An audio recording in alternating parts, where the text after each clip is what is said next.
Okay, welcome everyone. Thank you for being here. My name is Rodrigo Renteria Valencia. I am an associate professor in anthropology and the interim dean for grad studies and research here at Central Washington University.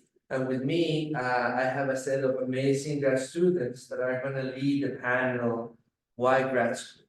A panel that interrogates their experiences, or share their experiences in grad school at Central Washington University, and perhaps shed light on why grad school matters as a journey in life, and if it's possible for so many of us. So in that sense, I wanna ask the panel presenters to introduce themselves.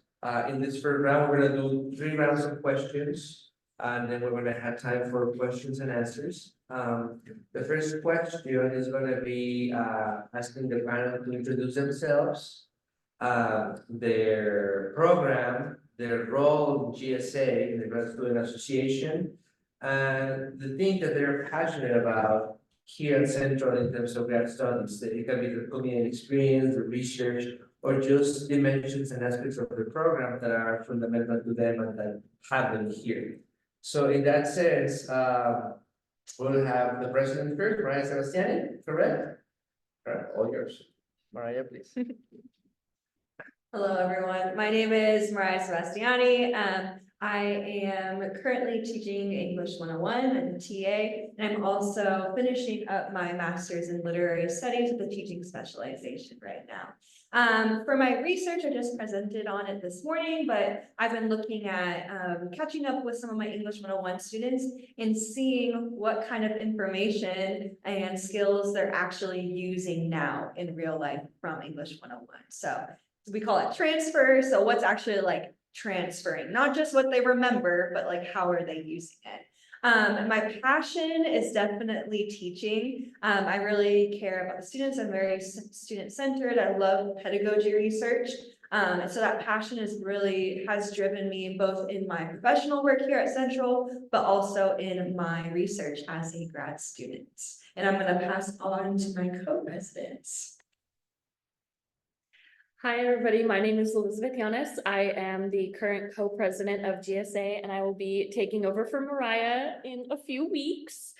I am a first year in the experimental psychology program, and my thesis, which I just presented on this morning as well, is on imposter phenomenon and interpersonal perception. So basically, if you express that you feel like an imposter or you don't fit in the role that you're currently in, are people going to judge you harshly for that? And psychology has always been my passion. I've always really loved psychology, and this issue is very personal to me in my own experience, and it's a really prevalent problem. So that's what is driving me to do my thesis. I'm going to pass it to my wonderful vice president. Hello, everyone. My name is Weston Shipman, and I actually am part of the ITAM program. We actually have a cumulative experience project. It's not quite a thesis. But I'm specializing in cybersecurity, and that's a really great field just in general. It's a very good skill to have, and it really is impactful for my career. I'm actually a full-time worker as well at Central. I have a family and a 6-year-old daughter. So grad school was a big undertaking, but it's been worth it, and I'm very passionate about it. And I'm going to pass it along to great media liaison. Maybe we should take this out. Really should. Seems like an extra step. I'm Mason Lowe. I'm the media liaison for GSA. I'm part of the experimental psychology program, and I'm a second year, so I'm graduating really soon. My research is looking at memory differences between dancers and non-dancers, and it's a bit of a self-serving project because I'm a dancer, so, personal connection there. But I'm also extremely interested in memory since I've had a lot of concussions and have had to go through rehab to, kind of recoup from those. So I'm just really interested in memory because I personally have a bad memory, and just watching dancers and seeing how they remember and pick up things was interesting and comparing it to myself. Thank you so much. That was a great introduction for the four of you. We're missing one member that had an emergency, and it's Spider Allison, that is in charge of media as well, online communities. So we're gonna miss that intervention, but nonetheless, we're gonna have a very rich panel. So now, for the second round of questions, we're gonna ask our panelists to share their experiences here at Central in terms of grad school. What are the success stories that they can share, points of pride that they have, but also challenges that they might have experienced in their grad journey, for us to understand what has been here for them, especially students that are in a primarily undergrad serving institution. What does that mean to be a grad? What does it mean to be grad student? What does that feel? And so in that sense, to share their journey here at Central. So if we continue with the same order, please. Sure. So I've known I wanted to be a teacher for a while. It took a while to figure out my niche, if I wanted to do K-12 or do college. I actually started as my college career as a Running Start student. So I started college when I was 16. I actually, I think this is a really funny story, but I actually nearly failed my English 101 class, which is what I teach now. So that really humbled me, but I kind of made a decision there. Do I want to, let that define me? Or do I want to look at what was going on in that classroom and see how I could maybe reinvent that rhetorical situation by like coming in and using my experience in order to inform the way I taught. So I went with the second one, obviously, because I'm here. So after Running Start, I went to, did my undergrad at Western Washington University, did a bunch of writing stuff, double major, double minor. I basically took every class I could before they kicked me out. And then I was like, okay, cool. Now I want to learn how to be a good teacher. And the thing about being a college professor is you don't necessarily need like pedagogy training. You just need to be really good at the thing you're teaching, which I can comment on. But the cool thing is Central had a program called, and this is the one I'm enrolled in now, Masters in Literary Studies with a teaching specialization. So I've actually gotten a lot of amazing pedagogy mentoring. Grad school is hard, but in community, I've found a lot of support. My story is a little different because I sort of knew what I was getting myself into. My parents both have graduate degrees. My mom got hers recently, but definitely feeling isolated here at Central is a reality for a lot of grad students, especially in small programs. So that's what led me to kind of helping out with the rebirth of GSA last year. I'm gonna pass off to my vice again. Or my co. We have a little extra time, Okay. so no rush. So my academic journey started off pretty similarly to Mariah's. I was also a Running Start student. And I failed spectacularly. I did really poorly. My mom in the audience, she knows what happened. I did really poorly. I really struggled. I thought I wanted to be pre-med, and then I was like, no, maybe I'll major in math, maybe chemistry, maybe 6 or 7 different times. I took a few breaks and I had decided I was gonna go for nursing, and that ended up not panning out. One, I didn't get into any schools, as I'm sure we've all experienced rejection. I also had some health issues that made me realize that maybe it's time to pivot my ideas.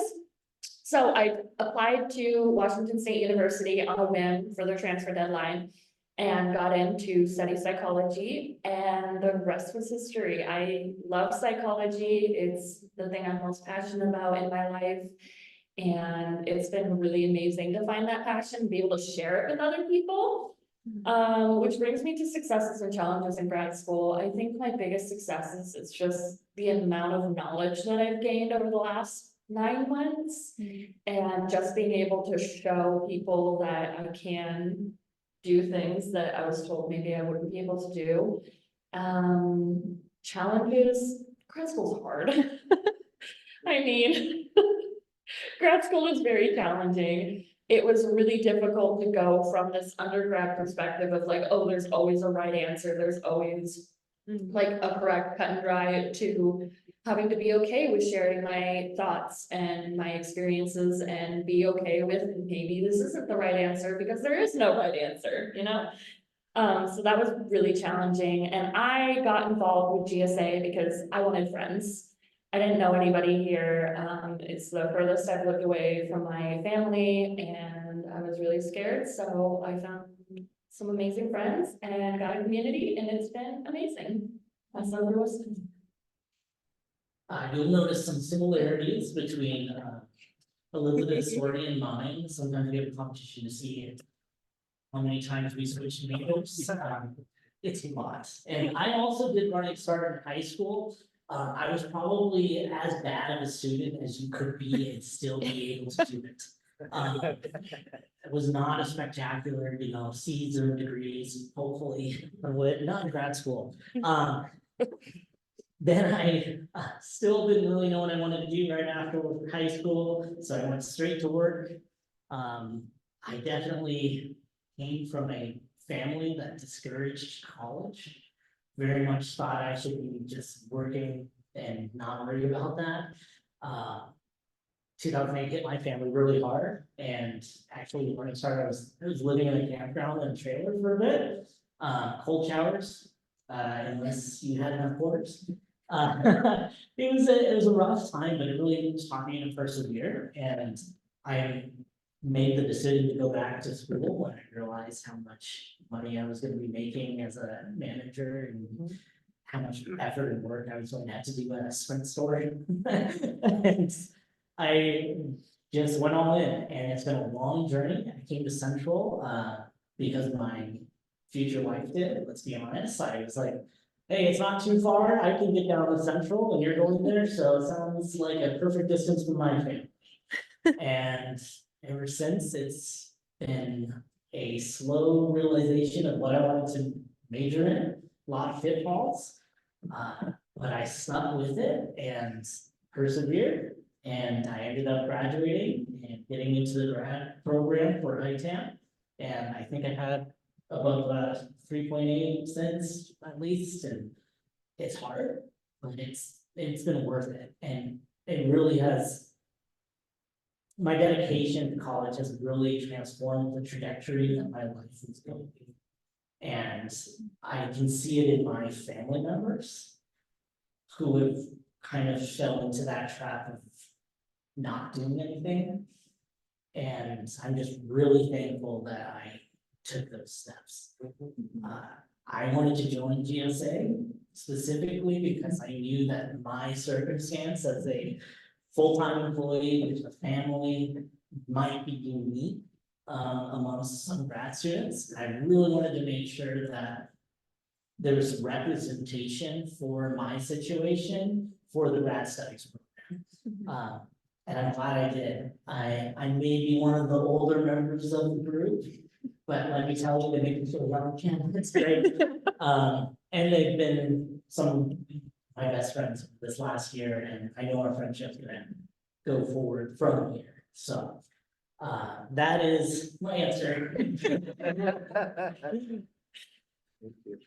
So unlike my friends, I didn't do Running Start. I did graduate high school a year early because I did it online.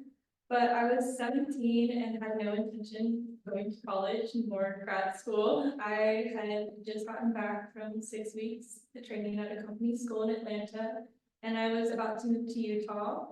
And I decided that a professional career in ballet wasn't right for me anymore. So about a month before classes started, I enrolled at a community college. And it was a rough transition going from online high school and just no intention of going to college, and then suddenly being back in the classroom and having homework. It was a big struggle, but I decided to transfer to Central with the intention of pursuing a STEM major because I was really interested in astronomy and excelled at it. But chemistry humbled me greatly. So I decided to switch to psychology since it was something I was always interested in. And, COVID hit, so that was a bummer. But I was invited by my advisor to join this research lab, and so I got started in research from there. And I still wasn't interested in grad school, but he asked me if I wanted to go, and I was like, sure, because I'm easily convinced, really. And then I applied and got in here. And it's been a lot of struggles and challenges with grad school. It is a bit of an isolating feeling being surrounded by undergrads, and even though I'm the same age as them and or even younger than some of them, it's this big disconnect that I didn't anticipate. And so that's why I kind of looked for a graduate student community and found GSA. I actually knew about it for months before I joined, mainly because my best friend who worked at the university moved away. And so then I was like, well, I can't talk to anyone else, I guess. So I made friends.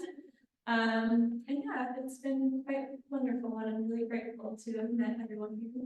Can I add one more thing? Sorry, I'm gonna break the form, but Mason just reminded me of something I wanted to emphasize and totally forgot. But that disconnect between undergrad and grad, I feel like it's a boundary as well when it comes to like, most of us have TA positions, and so we're also professionals at Central, but we're also students, and so we kind of fall in this little community gap here. Or maybe we fall into those two camps, so it's hard to find a community that like validates that intersection right there. So especially like from my experience teaching English 101 students, like you know, there's a very clear boundary there I wanted to maintain, but there's not a lot outside of undergrads in terms of like having clubs and community where there's a special space for people who are in this specific experience right now. Thank you so much again to all of you. Our third question, the first one was to introduce the actors, the characters of this panel. The second one was about their experiences. This third one is about a little bit going to the future and going to the past at once. This scaffolded question addresses where are they going now? What is the future for them after grad school or the next year if they are still in grad school, right?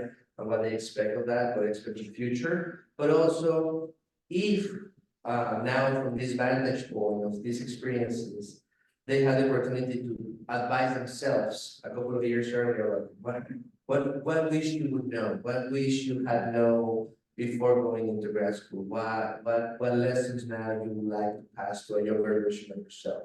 So in that sense, let's continue with the order, and again, no rush, we have time. For me, it's a little up in the air, so I do graduate in a couple of weeks, and there's been talks of positions available for me if I wanted to apply to them here at Central, which is definitely a little bit of a tugging bias right now. A lot of opportunities just from like the network pool I've built here over the last couple of years, which is a great way to get you know, into the field and kind of start out, build those relationships and repertoire and resume. But more end game, I would like to probably be teaching English classes, both creative writing, lit, 101, composition, rhetoric, at a community college level, because I've always had a heart for that demographic. What's cool about Central is since it's a undergrad serving school and it has a lot of really great teachers here that care about the students and want to involve them. So a lot different than my experience in larger universities where it's much more research based. We do research at community college and this level, a lot of great research, but it's always from the lens of the application, which I have really appreciated. So community college probably is more of the end game for me. In terms of what I say to a 2-year younger version of myself, Elizabeth mentioned something about like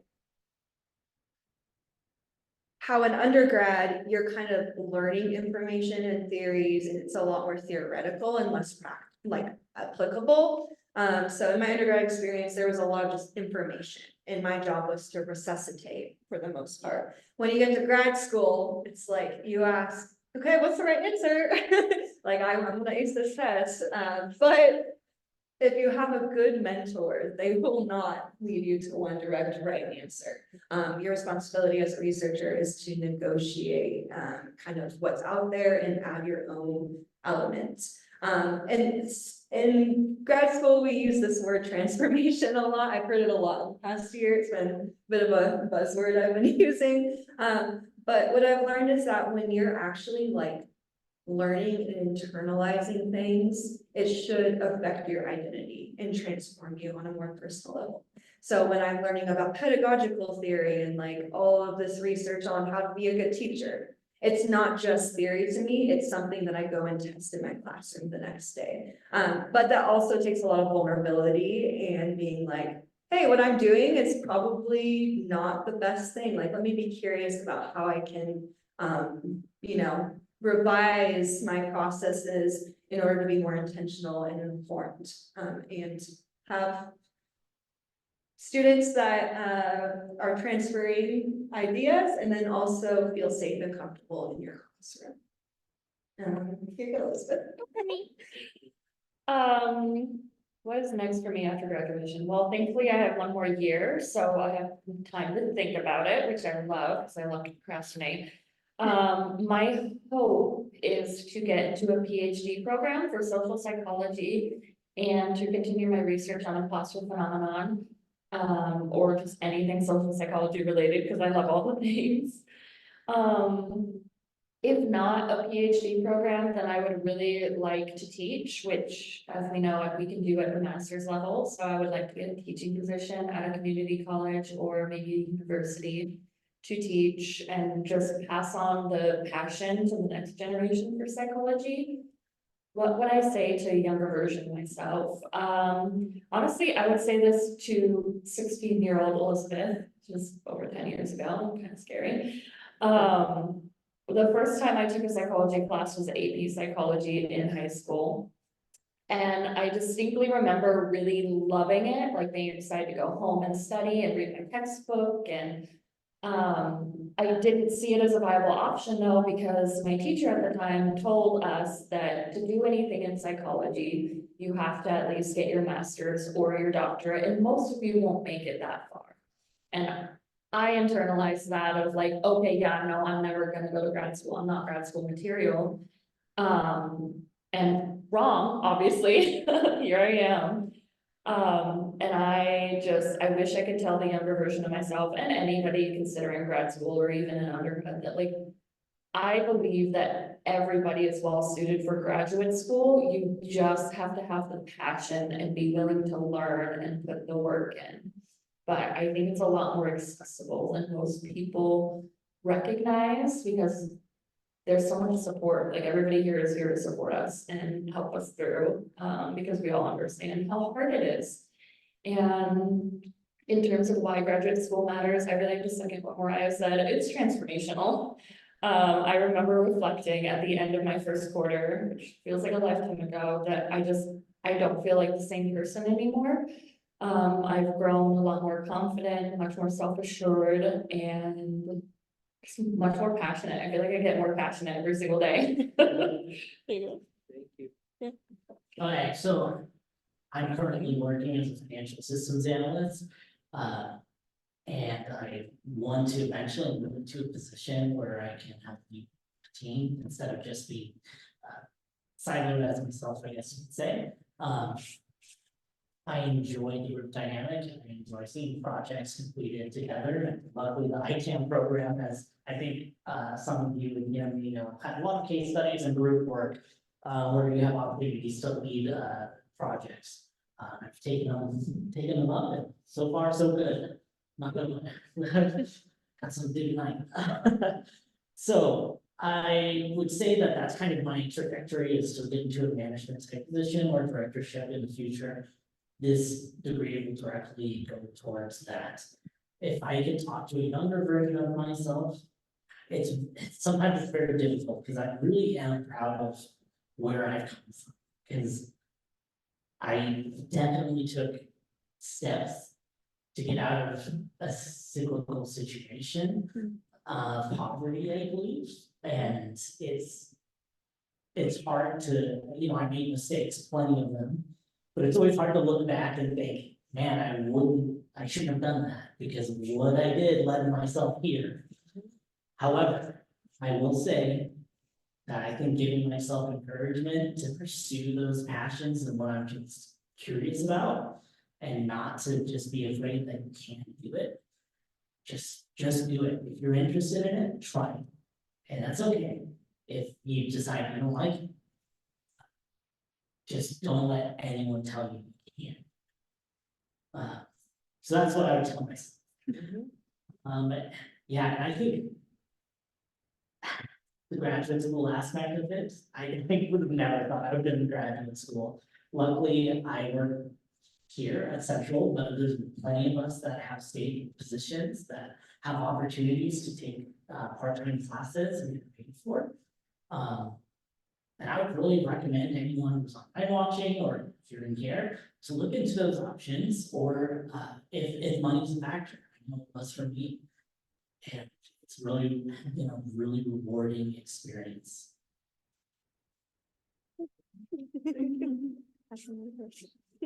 So I'm really lucky and grateful to be joining the team over at Grad Studies as the research compliance admin, so I'm very happy for that. I graduate in a couple weeks, so that definitely leaves my mind of what I'm doing after. Beyond that, I would like to eventually get my PhD and continue doing my research like finance, especially cultural differences and, you know, working with Indigenous communities and looking at their ceremonial dances and how that might have changes in cognition, as well as clinical, especially with brain injuries, since I've had so many, and looking how neurooptic therapy, which is what I had to do, and how MIDS might help with that. If I had to talk to a younger version of myself, there's something that my mom always says, which is when it rains, it pours. And that's something I've learned to be very true in grad school. It feels like everything happens at once, and then the sea is calm and there's nothing to do. Yeah. But advice I'd give myself would be prepared for a lot of uncomfortable change, and you'll not recognize yourself even like a week in advance, like your future self. You'll look back and a week ago I was completely different. Yeah. And I guess going back into future plans, because I have a lot. But I'd also eventually like to teach at a community college level, since I really loved my experience at a community college, and I really believe it's amazing for creating accessible education and, you know, helping people get education. I think that's all. Yeah, thank you. Thank you so much again for your answers. And that concludes the formal part of our panel.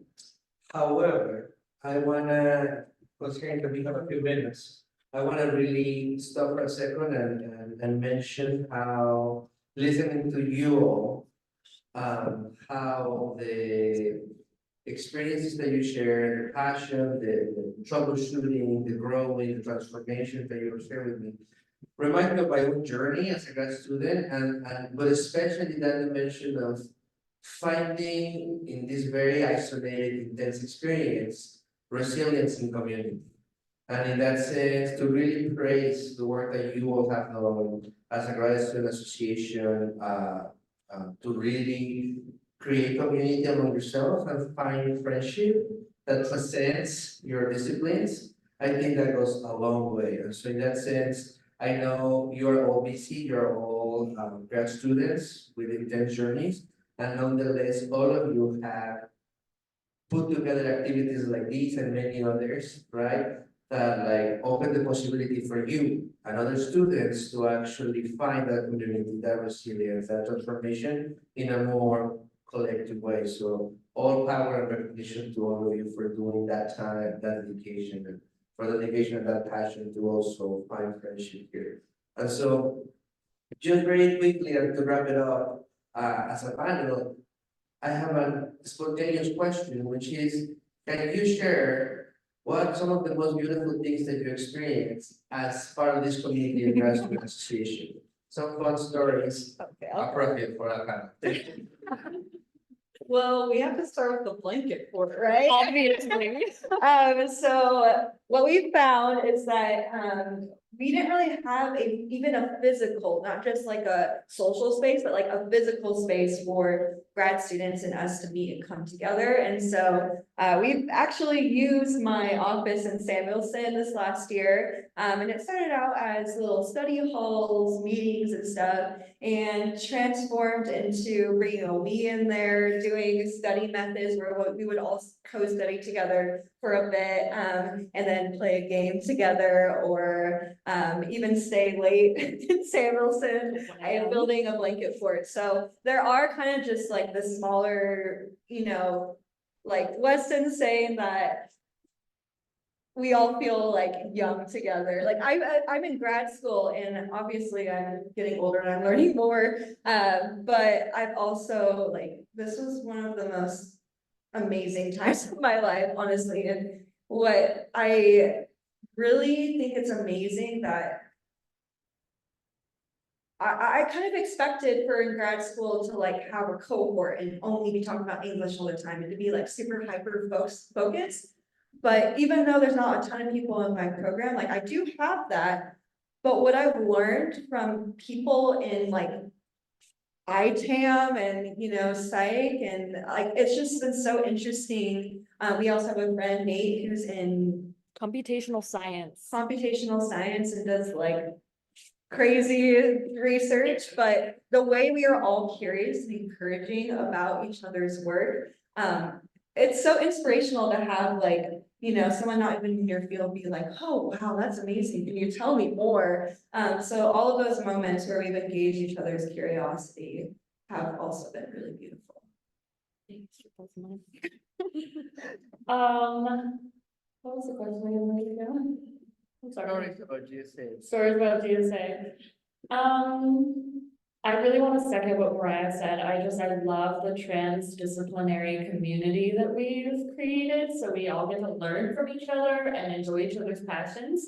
And as somebody who is passionate about basically everything under the sun, it's been really nice to learn about things without having to commit to it. So thank you. I think one of my favorite memories is when we started going to trivia. There's trivia every Thursday night at Ellensburg Brewery for 2 more weeks since they're closing down, unfortunately.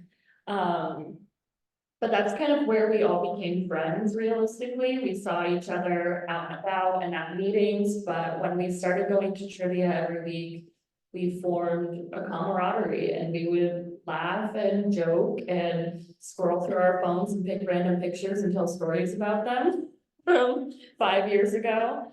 So I would say trivia and just the camaraderie and being able to talk to them in ways that I feel like undergrads don't really understand and might not be deemed as professional to professors.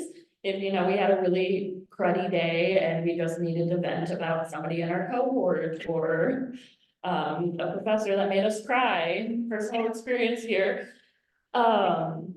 Just the community and the camaraderie has been amazing. Thank you.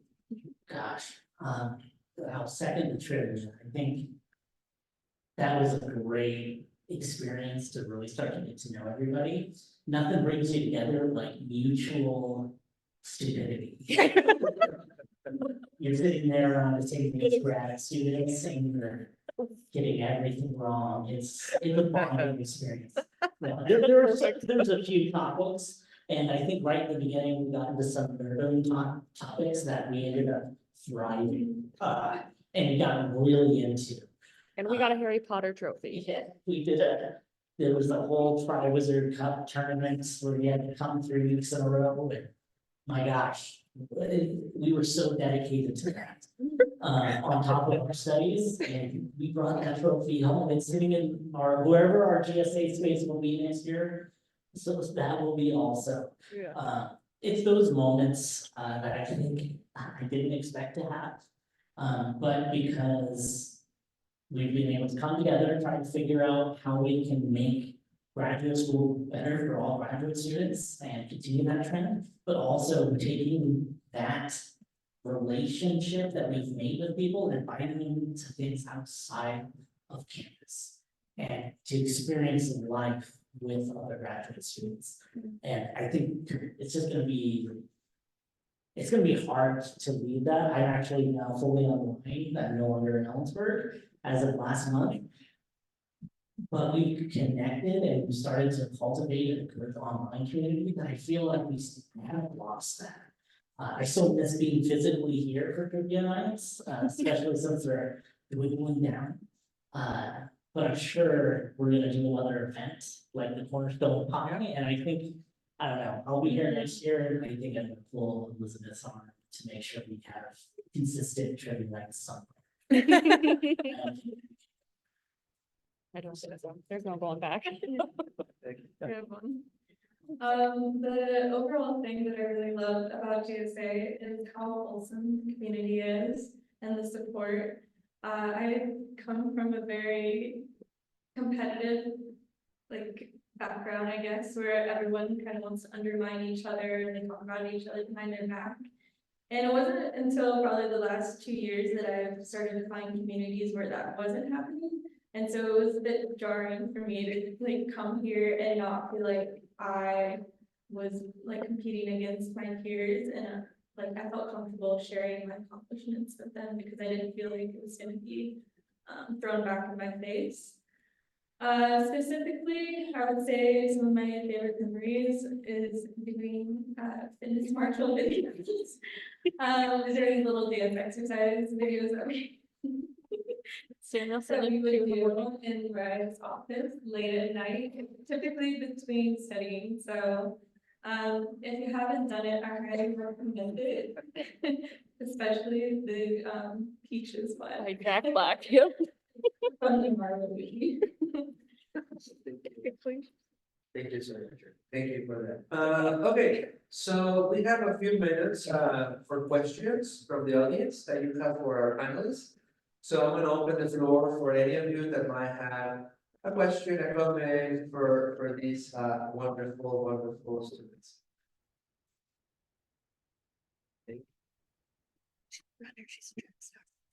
So you talked about how at CW, there's kind of a divide between undergrads and grads. It's predominantly undergraduate institution and the graduate are small. But you also talked about how as undergrad, you didn't really envision yourself going to graduate school, and maybe there's a moment or a mentor, something that showed you the way. So how can we bridge that divide between undergrad and grad at CW? I mean, we have TAs, we have some layered courses, we have research groups that might be mixed undergrad, grad. So what would be some strategies for helping bridge that divide, helping undergrads see that they can be where you are now? Oh, you had some, Yeah, go for it, go for sorry. it. Nope.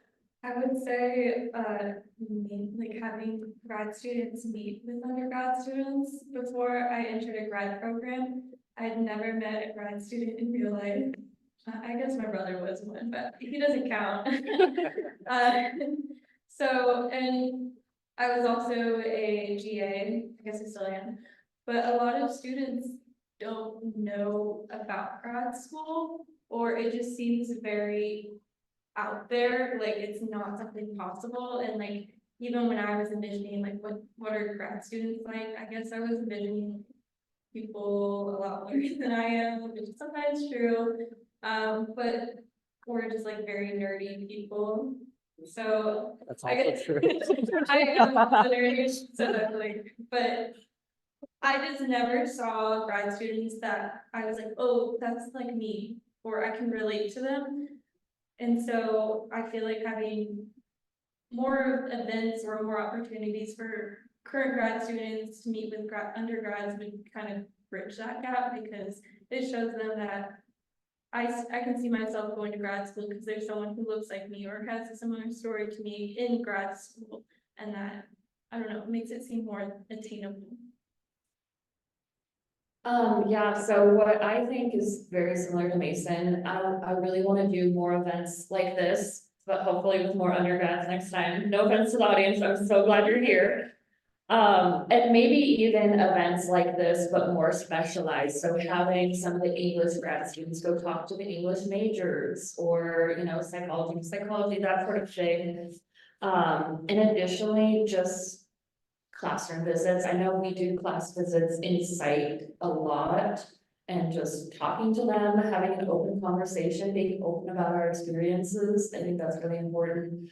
So that they can see that there's grad students like them out there. I know I never met a grad student before grad school either.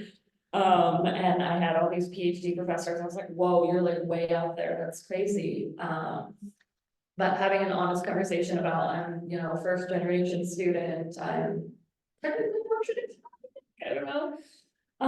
And being able to see that, for students to see that and be like, oh, I really can't do this. Yeah, so that is a great question, and I think about it a lot, because I really do care about people that may not do it, or the colleges in general, and really want to give them opportunities to succeed. I really do think that involving more professors in GSA is gonna be something that we're gonna strive for, and I mean, me and Elizabeth have done a lot of strategizing, we're gonna do more over the summer of involving, you know, like a representative from each of the schools that is gonna be part of GSA. Trying to formalize selection so that online students can also participate. We've got a lot of plans to try to bridge that gap, but I think it's gonna be really important for professors to be present not only in GSA, but in individual grad students' journeys. Having a professor that's gonna be very pragmatic and talk to you and say, hey, what do you want out of this? Are you working towards that practically? Is that what's going on, or are you kind of deviating from the path right now? You know, they're not afraid to question you, but they're also encouraging and wanting to see what's best for you. Because, I mean, those professors will say something to, you know, Elizabeth, and Elizabeth will share with the rest of us, right? We can all learn from those moments, and experiences that those professors have, so. And, you know, just try. I think if we continue to push this forward and try to make a difference, it's going to end up making a difference. Sorry, just one more thing that wasn't reminded me of, getting to know your undergrads and working with them in small groups or one-on-one, I think is really important. That's the only reason I'm in grad school. I had an amazing mentor who took me under her wing and told me in no uncertain terms that I was applying to graduate school, so that was really helpful. Cool, do we have any other questions from the audience? Do you have time for one? No questions? Comments? Jokes? Concerns? Go for it. Oh, God. Okay, so Love you. I'm Elizabeth's mother, and being on the outside, looking in on graduate school and watching the growth is amazing. I mean, watching her in her undergrad studies was cool, because she was excited and learning, and she did a really cool drawing, because she had to take an art course, and she didn't think she could do that either. But when she got here, she became a woman. She wasn't a little girl anymore. It was really cool, really cool. Thank And friends, you know, friends all the time. I do the videos. So what? That kind. And I'm not. Thank you. Thank you. Anything else? Anyone else? Questions, comments? If you are curious about GSA, how can I find information about GSA? Well. I'll let Email me. Mason go for it. Oh, follow us on Instagram at CW_, or GSA, or you can email our current president, Ryan, or our co-president and future president, Elizabeth. Email me, she's Or busy. just call off with us in person. I don't do anything. Everyone can do this, so. Well, thank you so much to our panelists. Please, a round of applause. Thank you all for being here. Really appreciate it.